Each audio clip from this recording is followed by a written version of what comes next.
All right, let's take a look back at this before I recharge it with refrigerant. Still under vacuum. The engine is still running. I have it on heat mode. Can't remember if I have it on defroster now. But if we look at this, my one temperature sensor is 127 degrees. And where is that located? See that temperature sensor right there? I'm taking the temperature right there. And I believe it's coming out of the, it's no longer in defrost. Yep.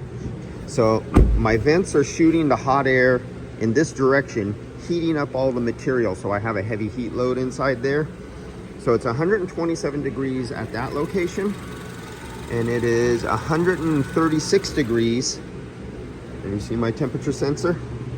It's all the way back here, or 134 degrees. 134 degrees back here. So I don't even have to touch this car. I literally hold my arm this far away because it's only like 54 degrees outside. And I just stand next to this car and the heat is radiating off of the windows and I could feel heat as I just come next to this car. From this distance away, it feels like a hot summer sun. That is how hot that glass is. So this is recycling over the evaporator while it's on vacuum.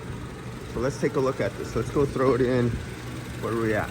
437, 448 microns while it's under vacuum. Let's see what defrost does. Let's throw it into defrost. Defrost. See, it's still on max cool.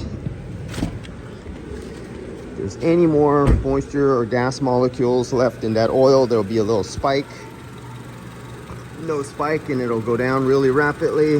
Well, we definitely had a temperature change there from shifting the air up to the air is actually, it's in defrost, so it's shooting here, but the temperature actually went down.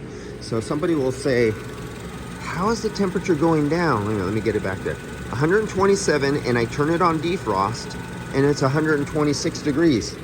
Well, don't I have like 160 degree air coming up here? And it's no longer coming out of there, but yet the temperature dropped. And someone will go, how's that possible? How's that work? Well, what happens, the flow of air is shooting up on the inside of the glass going in this direction. At the same time, it's making a negative pressure right underneath and it's sucking air from the cabin side along the surface of the dash, and it's hitting this air that's in a high velocity going up. So air is being sucked in underneath, hitting the high velocity air and going up there. So instead of 160 degree air hitting the tip and going up in temperature, the temperature now is going down because it's taking the cooler air from this direction and pulling it over the sensor towards the high velocity air that's pointing going up. You have to understand airflow. All right, so let's get this show on the road. We're down to 385 microns. And I'm gonna fill this up.